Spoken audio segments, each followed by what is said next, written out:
কামরুনাপুর বাসায় এসেছি, বাসায় না গিয়ে সোজা ওনার গার্ডেনে চলে আসছি। গোলাপ ফুল এত ফুটেছে, এত গোলাপগুলো ফুটেছে, আমার অনেক ভালো লাগছে। সেই জন্য বাসায় না গিয়ে সরাসরি এখানে আসছি। দেখুন থোকা থোকা একদম, ফুলটা কি সুন্দর। এই যে গাছ ভর্তি গোলাপ। আমি এখন গোলাপ চুরি করব, আপুকে পরে বলবো। ভিডিওতে দেখবে নিশ্চয়ই আপু, আগে আমি বলবো না, শুধু আপনাদের বললাম, কাউকে বলবেন না। এটা চুরি করে, এটা এটা এটা বিসমিল্লাহ। ছোটোবেলার একটা চুরি হলো। হ্যাঁ, এই যে একটা নিলাম, আর একটা নিব। এই যে এটা এটা এই যে দুইটা, কাউকে বলবেন না প্লিজ, কাউকে বলবেন না।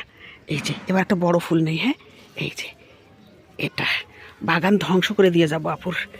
এই যে সরি কামরুন আপু, বাগান ধ্বংস করে দিয়ে গেলাম। এই যে লোভ সামলাতে কোনো মতেই পারলাম না, কোনো মতেই পারলাম না। কেউ বলবেন না please please please. Tata, bye bye, আবার চুরি করতে আসবো।